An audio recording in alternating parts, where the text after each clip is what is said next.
So hello, everyone. Welcome to the next series from EUROSTUDENT Talks webinar. And today we're talking about flexible pathways into and within higher education. We might be slightly focusing a bit more on the into the admissions aspect, but I wouldn't want to limit our discussion too much. And flexible pathways, also, as we can already see in this into and within distinction, it can mean many different things. And I'll also briefly explain all its different manifestations and different forms a little bit in a moment. But first, I'm Elisabeth Kenradi from Praxis think tank in Estonia, and I'm one of the authors of the EuroStudent thematic review on the very same topic, on flexible pathways into and within higher education, which was published last year, but I think it's still very relevant today. It's based on the newest EuroStudent data from the previous round. And besides me, we have invited two guests today from universities in Malta and in Estonia. And I would like to ask you also to briefly introduce yourself. Maybe Aune, we'll start with you. Thank you and good morning, afternoon, whatever, midday. My name is Aune Valk. I'm the Vice Rector for Academic Affairs at the University of Tartu. I've been previously working also for the Ministry of Education as a head of the analysis department. So my special interest is in educational data and all questions related to them, also equal access to the different levels of education. And my background is in psychology. Thank you, Aune. Marco, could you introduce yourself too? Hello, I am Marco from the University of Malta. I'm an assistant registrar here, and I mainly focus on the admissions process, both for local applicants and also for international. And I am here to discuss with you our different methods of engaging students through flexible pathways. Thank you, Marco.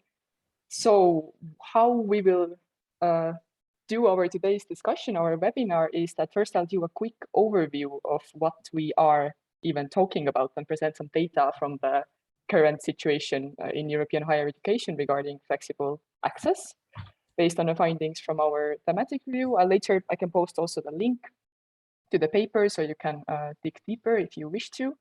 And then we'll move on to the discussion on higher education institutions' role. I have some questions prepared for Aune and Marco, but we'll keep the chat open, so you can also pop your questions there and we'll take them from there too. So first, when we talk about flexible learning pathways into higher education, this can mean, for example, recognition of previous learning. We might be also talking about alternative admission policies or preparatory courses, which in some countries can replace traditional standard qualifications required to access higher education. And when we talk about flexible learning pathways within higher education, this can take the form of flexible curricula, credit transfer between different institutions, even different countries, and practices like this. Then in the EuroStudent study, we also have several indicators to examine the situation of students who use these forms of flexibility. And they mainly provide us information on the transition time. And when we ask the students about transition time, it's to divide students into delayed transition students and direct transition students, where then the delayed transition students are the students for whom the transition time between finishing secondary education and entering higher education is 2 years or more. And then alternative access route students are the students who enter higher education using non-traditional qualifications. This can mean obtaining their secondary education qualifications later in life, maybe through adult education or evening classes or something else. This can take very different forms in different countries, and I hope to hear about it today too, that what are different alternative access routes that exist in different European universities. in the European student population, based on EUROSTUDENT findings, we have around 16% of delayed transition students and even less alternative access route students, around 8% of the whole student population on average have used alternative access routes into higher education. The shares, they do vary a little bit in different countries, and it's Malta, Iceland, Norway, and Austria that stand out with the largest share of both delayed transition and alternative access route students. And quite intuitively, when we look at master students, it's almost every fourth master student who has delayed transition into their master's program, which, yeah, I think it's not much of a surprise. It does make sense. And based on EUROSTUDENT data, we can also examine the background of these less traditional student groups, which is important because if higher education institutions have knowledge about the background of students who enter higher education using these alternative routes or enter in a delayed manner, they can design services that better match the needs of these students and identify and prevent challenges that they can face because of their living conditions or their socioeconomic situation. And here on the graph, you can see the comparison between delayed and direct transition students, but the patterns between alternative access and standard access students, they are quite similar. So we can think of the direction of the pattern here being quite similar. So the blue bar represents the delayed transition students, and we can see that most of them live outside their parents' home. It's only 17% of delayed transition students who live with their parents, and the share is more than double among direct transition students. Then moving on to if students have children, we can also see that it's much less common among delayed transition students to have children, which again is very much related to their age. They are also older on average. And if we look at their time budget, it becomes clear that delayed transition students, they're not only more likely to be working, but they also work considerably more. On average, they work around 21 hours a week, whereas the more traditional direct transition students, they work around 13 hours a week. And interestingly, if we look at the time that they spend studying, it's not that different. They still seem to be spending the same time studying. So I think the main conclusion from this is that their overall workload is a lot higher than that of the more traditional student groups, and they just have a lot less free time. And also taking into consideration the other information about their socioeconomic background and having children living outside of their parents' home, we already start to get a picture of how it's different for less traditional student groups.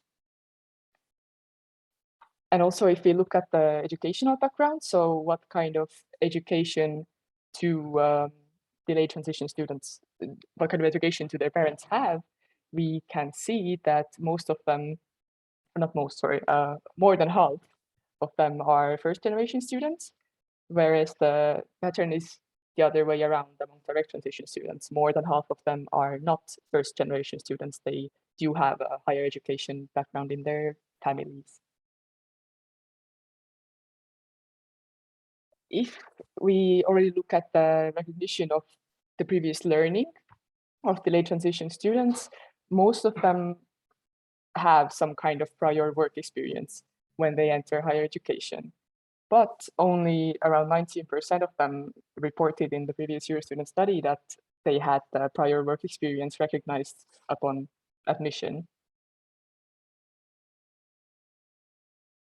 We also looked into the challenges of delayed transition and alternative access students. And the most important differences here that I think we should pay attention to come from the personal reasons for difficulties.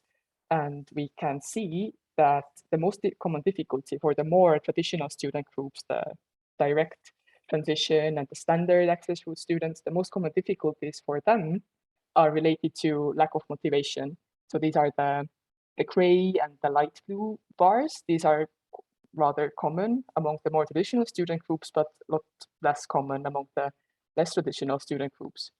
And then at the same time, the most prevalent reason for difficulties among the late transition students was their paid jobs obligations. And so that is the yellow bars. And among alternative access route students, for them, the most common reason for difficulties in their studies is their financial difficulties. So here, besides just their socioeconomic background, it's also clear that they do report experiencing and going through higher education a bit differently than the more traditional student groups. And I would actually finish here and open up the discussion. And first, Auna and Marco, I argued that because of what we know about the challenges that they experience and about their background, it's important for higher education institutions to consider this information to ensure the students' well-being so that the students could really benefit from the flexibility. But the question is that how do your opinion the institutions benefit from the increased flexibility?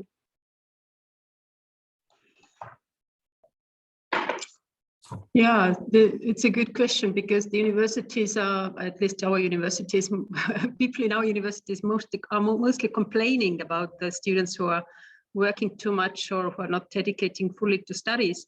And we really do understand, I think it's the EUROSTUDENT data exactly that saying that, that quite a number of students who are working and studying in parallel, they are defining themselves as employees first and students second, actually. So I think from the employers' view, they are probably complaining that their employees are studying too much or spending too much time on studies. So and from the personal point of view, of course, it's you just have to balance your different roles. But I mean, it's a clear benefit. Of course, it's I mean we see different feedback. I mean, I've been hearing different feedback from the teaching staff that whether the older students are complaining that it's not interesting to study together with the young ones who don't know anything, and then sometimes there is a complaint from the other side. But otherwise, I think it's a very valuable group of students who are bringing to the lecture halls the experience and totally different kind of questions and different way of studying and being much more focused and motivated. And just one example, we have been doing a special study on students' mental health, and maybe a little bit surprisingly, but if I think afterwards, maybe it's not so surprising, but initially it was a surprise that actually the non-traditional students, let's say, the ones who are working more, the ones who have children, the ones who haven't studied, starting studies later in their life, they have less mental health problems. They are feeling better in the university. Although you would think that if you have children, you are working, and if you are older already, it should be more difficult for you to study at the university. So they are bringing the kind of different view to the studies.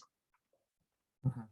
Just to comment on this quickly, we also found something in our thematic review focusing then specifically on the delayed and alternative access students, that we didn't exactly look into their mental health, answering also to Frederick's question from the chat.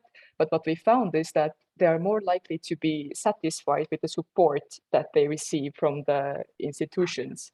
And we were also, because of course we can't really draw any causal conclusions from this, it's cross-sectional data, but it made us wondering that, can it show us something about the students' attitudes, at how are these students like when they already enter university at a later stage in their life, or when it's been a less obvious path for them, because this is also what the late transition students report, that it wasn't always clear for them that they would go into higher education at all.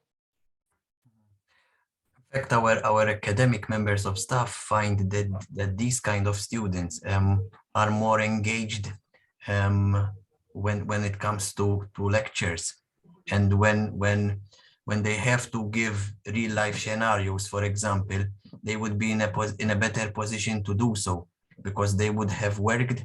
There would be a transition period between their schooling and when they start university, so they put in that experience when studying at the university. So our feeling is that such students not only benefit them, they do benefit themselves from starting their studies, but they also help their fellow students with such examples, with such experience. And that is also an interesting point. Is there anything else how you think that the institutional level benefits from this diversity in the student body?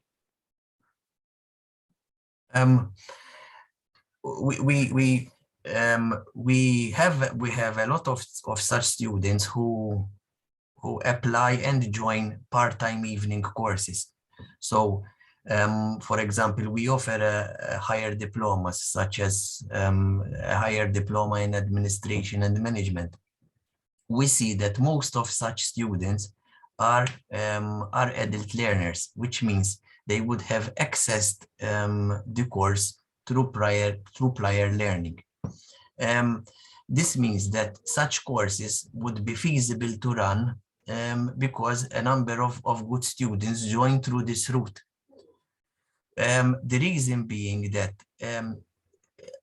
the younger ones, the ones which have just finished college, let's say college, they would not join part-time evening courses, but they would join full-time. So we benefit because we can run such courses with such numbers, because we attract adult learners. So that's another benefit that we see. All right, thank you. Auna, is there anything you would like to add about why, in general, flexibility of higher education is important, not only for the students' perspective, but from other? I think the main, I mean, it's maybe it's even, I mean, it's a new point of view to look at the benefit for the university. I think the main benefit is, of course, for the learners and for the employers and for the society at large, to have these more flexible opportunities. And really, if we look at the numbers from Estonian point of view, it's, I mean, sometimes it's in a sense, it's incredible. But if we look at the people who are entering our master studies, then 10 years ago, 22% were over 30 years old. Currently, it's twice more, 39%, almost 40% are over 30 years old. So we clearly see that there are older people starting master studies, and sometimes they come for the second time. And of course, if they study for the second time, especially there are more these kind of students on the master level, then they bring this kind of interdisciplinary view to the class also. I mean, maybe they have studied ICT before and then they come now for the management studies. But mainly, I mean, the biggest growing numbers for the older students, if we are looking at different fields, it is exactly ICT. I mean, we do have special courses for the ones, I mean, ICT for non-informatics people, let's say. I mean, because if you need, I mean, you need basically ICT skills in very different jobs, and then we see that this kind of, it's really valuable to have this all experiences in the classroom from different fields, and everybody studying ICT together. And another field where we see that there are growing numbers of older students is teachers and health specialists, where more older people are joining. Now, you actually brought out another aspect that we haven't really considered in what are the possible systems and measures in place to not only have delayed transition students or alternative access, because having programs dedicated to, or which clearly communicate that this is okay if your background is not from here, or this is designed for people who already have a background in some other field. So this is not traditionally considered an alternative access measure or anything like this, but it's interesting that you bring this out as also something. Yeah, there is actually a special opportunity in Estonia, just established 4 years by law, that was not possible before. We applied Bologna system in Estonia that you should have 3+2 or 4+1, let's say, type of education. So anyway, in order to get a master's degree, you must have 5 years of education. But now 4 years, since 4 years, it's possible in Estonia, I mean, by law, to have also 3+1 education. So, and that's initially we had some very few 1-year master programs offered to the ones who have previously we had 4-year bachelor degrees. So for the ones who have already one master's degree, or the ones who have at least 4-year bachelor degree, or anyway, we had very few 1-year master programs. But now we offer more and more. Currently we have 5, not so many, but 5 1-year master programs, mainly oriented to the people who have already a master's degree, or who must have work experience in the field in between bachelor graduation and before starting the master. So there we need at least 3 to 5 years of professional work experience in the field. And this is exactly like special programs, for example, for the teachers in inclusive education or in educational technology, where we basically assume that you would have a teacher's preparation beforehand, and you're already a practicing teacher, and then you need a special kind of skill in addition. All right. It's good that you bring this up, because I would actually like to take this step back and give this space for you to also explain a little bit for our audience that what kind of systems of alternative access or recognition of previous learning are there even in place in your countries and in your institutions. Marko, could you tell us a little bit about Malta too?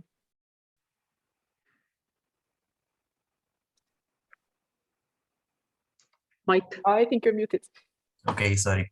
So let's go now to the admissions side of this alternative methods of joining a course. So we have 2 different systems which we use in Malta, in particular our university, and we call them the adult learners class, which means that applicants should be over 23 years of age to benefit from this admissions process.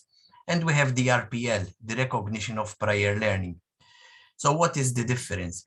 We mainly use the adult learners class for undergraduate courses. In fact,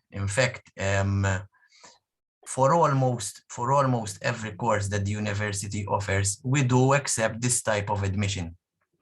Obviously, not every course is attractive as the other, but in general, most courses do accept this type of admission.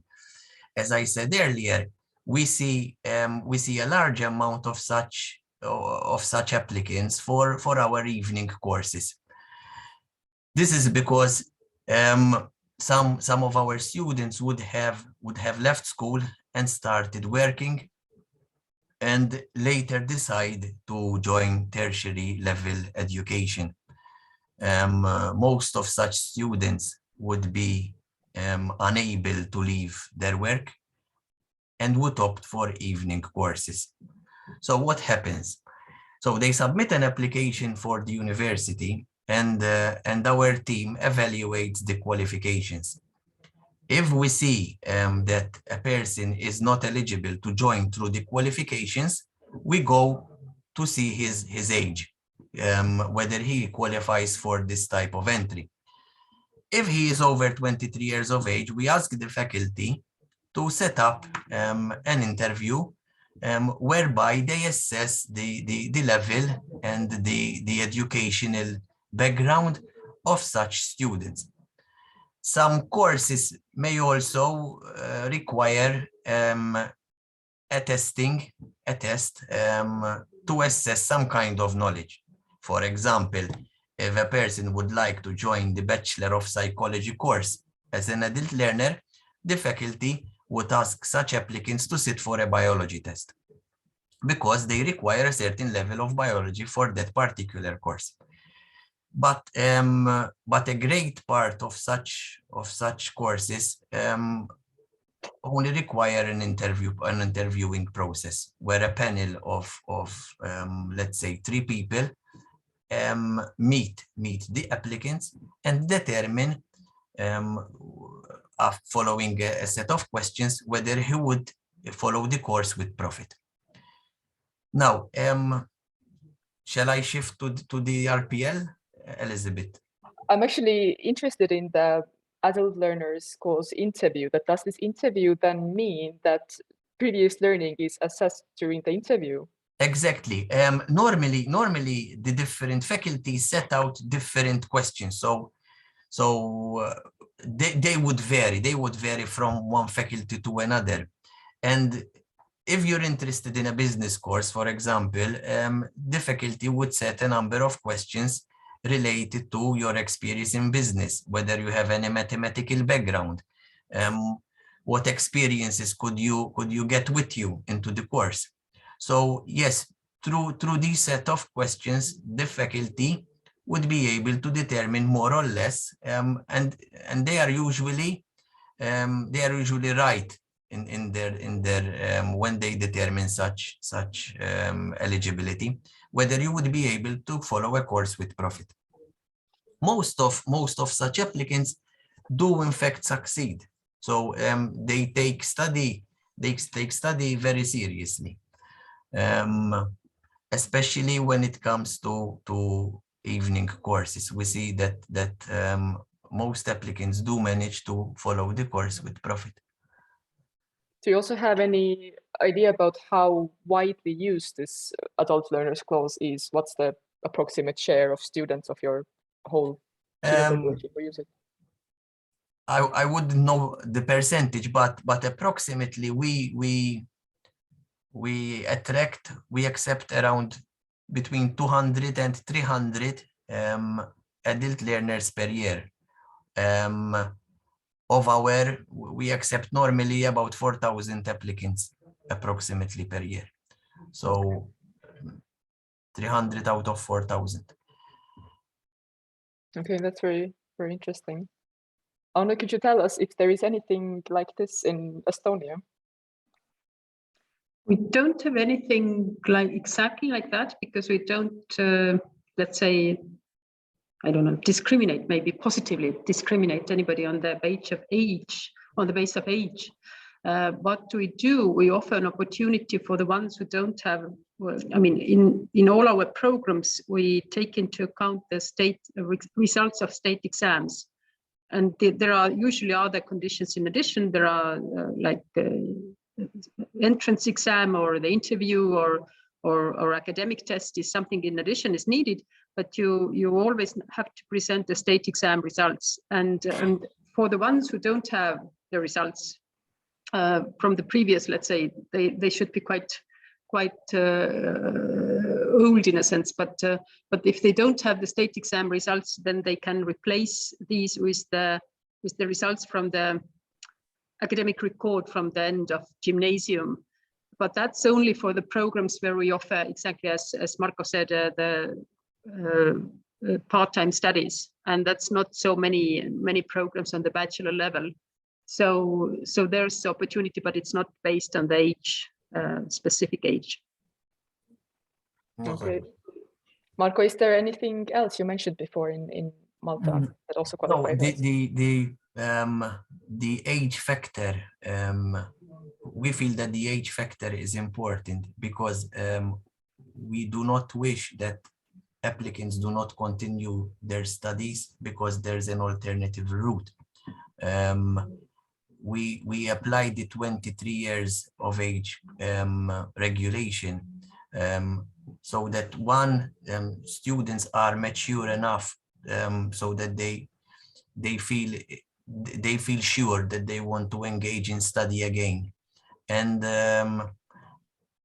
not to sort of waste time for the members of staff to interview them, etc., and leaving the course after a few weeks, let's say like that. So we are certain that they are mature enough to follow the course. So this is why the 23 years of age limit has been established. Do you know anything else about how you got to this kind of system? What motivated it, or what influenced this process that exactly this kind of a measure was defined? It's been used for a long number of years. I presume that the university had to look into alternative methods whereby students can join. As we know, it's not always easy to return to your school, to return to the previous system to do the examination. So this was an alternative route to give a chance to these people to start studying at university level. All right. Aura, I wanted to ask the same from you, that the current system regarding recognition of previous learning in Estonia right now, that do you know what have been the discussions around it, or what have motivated keeping it this way, or why is it like this right now?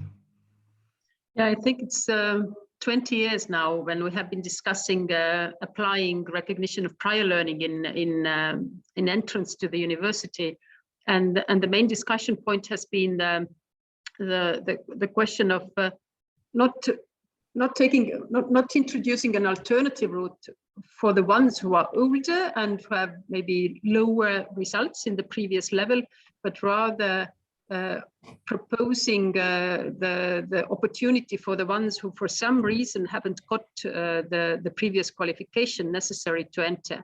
And we mainly actually had this in mind, not so much replacing secondary education diploma, but in the middle of 2000s, or in the beginning of the century, where we started this discussion, it was mainly for the ones who maybe didn't finish their 4-year bachelor study. We had in a previous system, we had 4-year bachelor plus 2-year, what we call the research master's degree. And there were quite a number of students who maybe have studied 3 years or 3.5 years and didn't write their final thesis. And in the new system, they were not able to enter the master's level. They basically had to start from the very beginning if maybe there were 3 years in between and they wanted to continue their studies. So for the ones who have actually studied on the previous level quite successfully, but just didn't get a diploma, for the ones we wanted to introduce the opportunity to get to the next level, just to enter, to get the right to study without previous qualification. But this, having the previous qualification, have been in Estonian legal system somehow so important that after many discussions and changing the higher education law in between, what has been done during last 10 years also, finally this opportunity was still not created. So I would say that our system in general, to get to the universities, to study at the university, and to, if we look at the number of older students, and if we look at the OECD reports saying that in Estonia, the gap in access by parental education is narrower than in many other countries. And if we look at the students with children and so on, so we see that the Estonian system in general is very sort of flexible and equal. But the one thing that we are missing is still this opportunity to enter the university without previous qualification and consider recognition of prior learning and work experience in this particular point.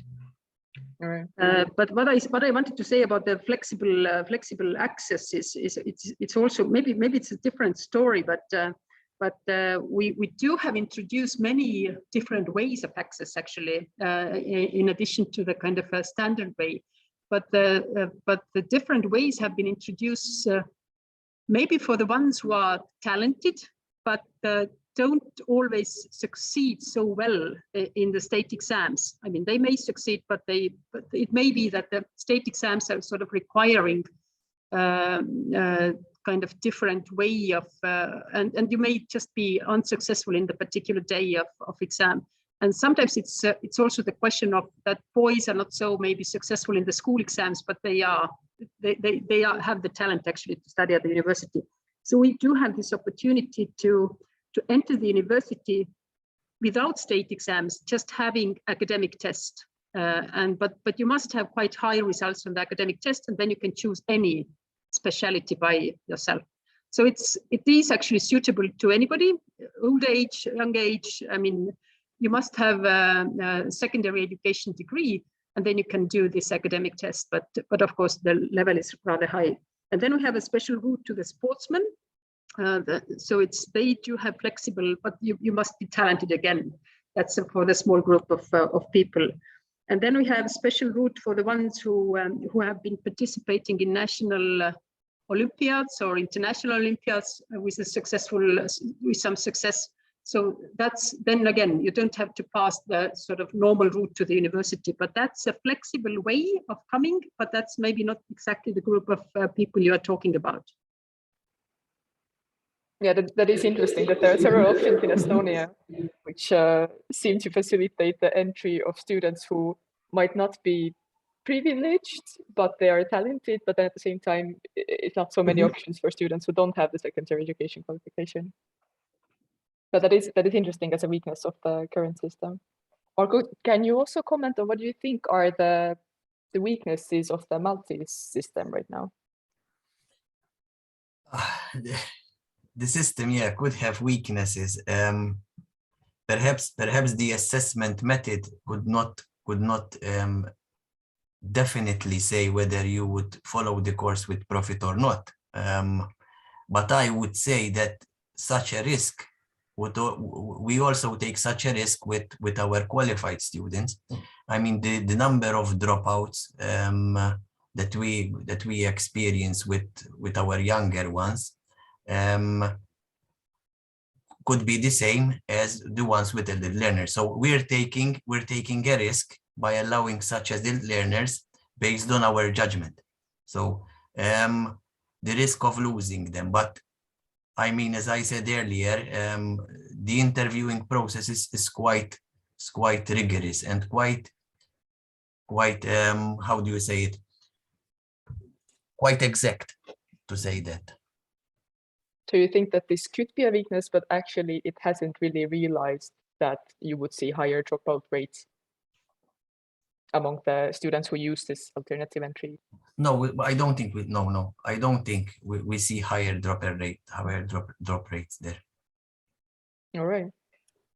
And that's actually what my next question is about, because I wanted to get a little bit into what happened after the admission, because one way of ensuring flexibility is, yes, having all kinds of different alternative access routes, but how ready do you think are your higher education institutions, or maybe the institutions in general in your country, to receive the students and to keep them in the studies, to support them throughout the studies? And what kind of measures are there in place? Yes, Mela. So we see the individuals on a case-by-case basis. So where the recognition of prior learning is involved, and we apply this also for our master students, we pay attention to the background from which the applicant is coming.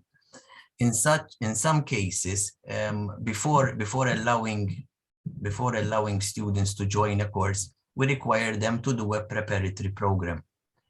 For example, they are given a set of study units, which would be approximate. It's normally 30 ECTS credits, but not more than 60, where they would be given some background knowledge which we think they lack. Some research methodologies, for example, which they would not have covered in their prior learning. So this is individualized for each student based on the interview? Yes, more or less, yes, because we would need to determine what such students lack.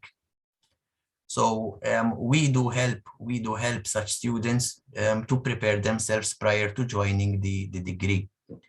Some of them do not see it as a tool. Some of them do not see it as a help, but they see it as we are prolonging their studies.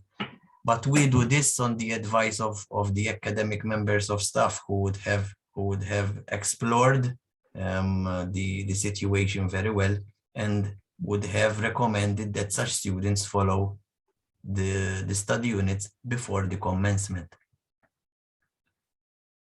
So this actually still is something that happens before the students get admitted? Is it? Do I get it right?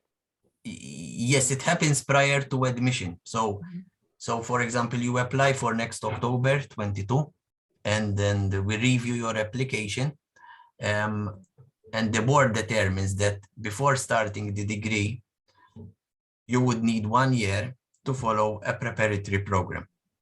If successful in the preparatory program, you would be able to progress automatically. You don't need the judgment again. You don't need to apply again. So if you successfully complete the preparatory program, you would be able to follow the master's course, for example. This normally does not happen with our undergraduate courses. If you are eligible to study at undergraduate level, you can start immediately. But when we use RPL, the recognition of prior learning, for master courses, a preparatory program, not always, but it may be required in some instances. Okay. But still getting back to the aspect that what happens after admission, how ready do you think your countries and institutions are to receive these more or less traditional students, and what is done to support them? Is there any interesting examples from this, either from Malta or from Estonia? So, some students are supported with additional English classes, for example. If it is determined that they lack a certain level of English, we can equip them with additional study units in English. That would help them write better assignments and perform better in exams. Okay. Yeah, it's even a little bit hard for me to say, because within the university we don't have a special group we don't define that anybody older than whatever, or anybody getting in admission a lower score than something is getting a special help. So we do provide help systems for the students, like tutoring system, but it's available to everybody. We have, in some programs, we have mentors, the older year students or more progress students already, who are in some sort of difficult subjects, are offering help to the younger students. I mean, younger in the sense that starting students, but it's not somehow, we don't say it's a special group we are offering this support. The ones who need it get it. And then we have language course for the Russian-speaking Estonians who enter the university. Their language score in the end of upper secondary school is good enough to enter the university, but they actually struggle. So that's, then they get different, I mean, up to 1 year of Estonian language. It's possible to get an additional language studies, but it's exactly what Marko said also, that it's offered as a help, but some students consider this as a prolonging of the studies. And again, maybe a little bit alternative way of looking at the topic, we do have a special program for the talented students, so that the ones who have getting in with the previous very good results get additional opportunity from the very beginning, from the very first of very first year of bachelor studies to join the research project, or have a special program in teacher training to offer the research hobby classes to the students, or to already to have the special entrepreneurship program. So we are offering the ones who need more, sort of the ones who come with the better preparation, so they would, so it wouldn't be boring for them the first year of the studies. There are big classes for the, I mean, big lectures for the bachelor students. So we offer a special program for them.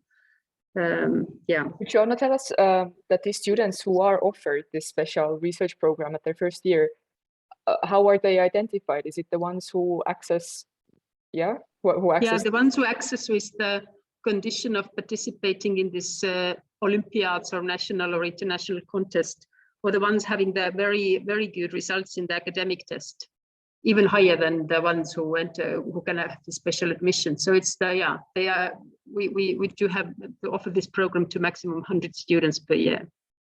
All right, thank you. I would actually want to ask other people among today's listeners too, that do you have any examples from your countries in how the institutions support alternative access students during the studies to ensure their well-being and completion of studies? Is there anything that is directed at the alternative access students or non-traditional students?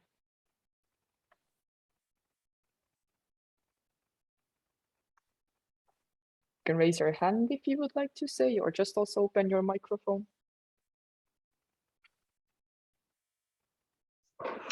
I can, until somebody is raising the hand, I can also say that that actually on the master level, we have more than half of the programs offered in Estonian, because there are, I mean, 1/3 of the programs offered in English. These are all full, I mean, full-time studies and offered daily, but for the Estonian programs, more than half of the programs are offered in the what we call a block mode or session type. So it's the studies are actually organized in a way that they are suitable for the older people or who are working or have family obligations. So the basic way of organizing the studies is already more suitable for the ones who are who are requiring flexible ways of studying. But the full program is offered in this way, so we don't make a difference within the program then. Right. Yes, Sarah. Hi, my name is Sarah Alstedt, and I'm from the Swedish Council for Higher Education. And I was just curious, our process seems fairly similar to the Maltese and the Estonian processes, although we don't, as far as I know, no universities use preparatory courses. It might be that in some individual cases, something like that is done, but generally speaking, that's nothing that I'm aware of. But I was curious in terms of, I understand when you're mainly talking about local national students who use RPL. Oh, sorry, I should have said I'm specifically talking about RPL here.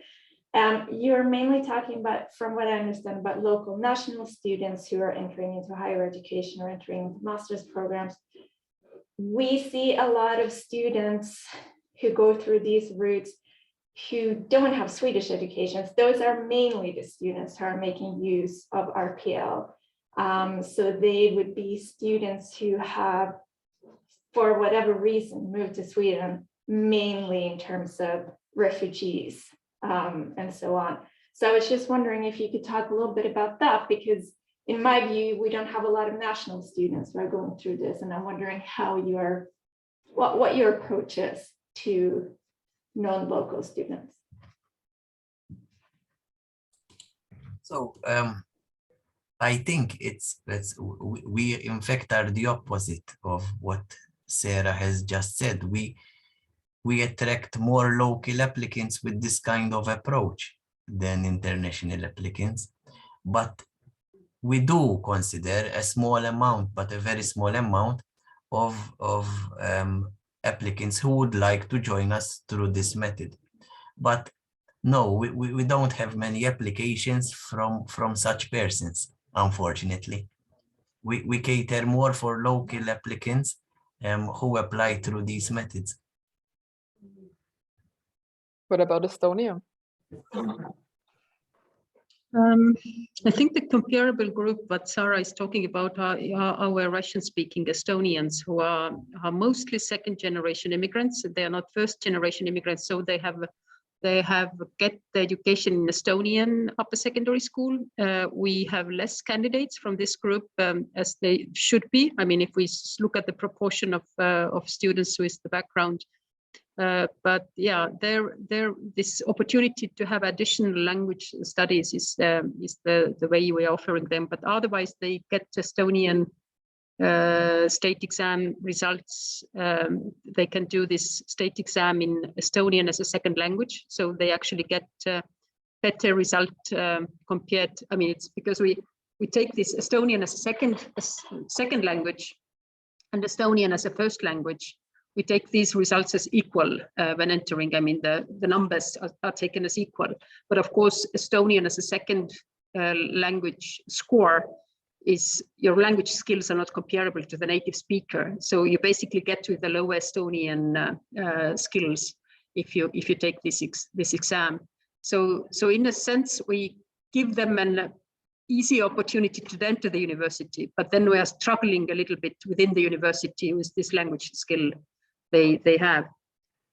But otherwise, for the I think it's not, Sarah was not talking about international students who are coming to the country with their results from their home country, and they are entering mostly English taught programs, and there are I mean, there we just consider their local.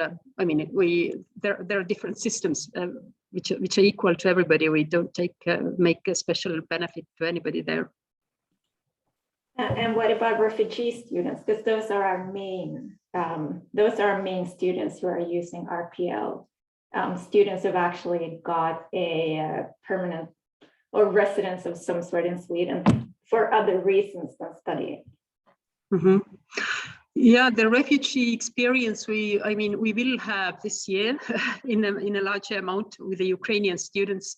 We will admit them to the English taught programs. We offer them special places actually this year, but we are assuming them to pass the regular kind of admission requirements. Of course, there may be that they don't have documents, and then the local ENIC/NARIC system has to prove that they are eligible to study. But otherwise, I think we just from earlier years we don't have such experience to share with refugees. And also, do I get it correctly now that there isn't actually any special RPL system in place for the refugee students? There is no special RPL we still require that they should have the qualification, the previous qualification at least. Okay. What about Malta? Or actually, I think, Marco, you kind of answered it before, but would you still like to comment? Yes. No. We do not have a special system for refugees as well. Although if we had to receive applications from such applicants, we would also try to consider the best way to recognize their prior learning. So you would say that there is space in your system for this individual approach to still consider previous learning? Yes, we would definitely still consider such applications. Yes. What we would require, because we try to, as much as possible, keep our level of English language requirement as standard as possible, is that we would encourage such students to carry out a SELT examination, a secure English language test, during the summer period before entry. So apart from the prior learning, we would also encourage such students to obtain the English language requirements. All right, thank you. Is there anyone else who would like to put the question either in the chat, or you can also just open your mic?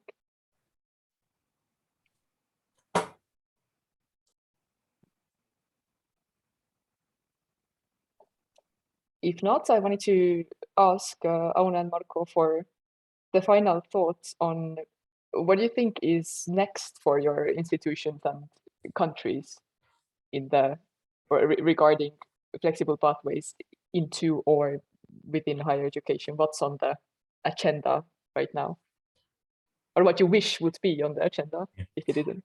I believe the future is what we are now calling micro-credentials, is the individual study units, which are becoming more and more popular. As you know, people are finding less time to study for complete degree programs. For example, a bachelor degree in the evening would take you around 5 years to complete. So people are opting for short-term courses, and we are working a lot on those. And we would also engage such students through flexible pathways to join such study units. So is this something that you already have systems in place for joining the micro-credentials programs? Yes, we do. Yes, we do, and we are working a lot to increase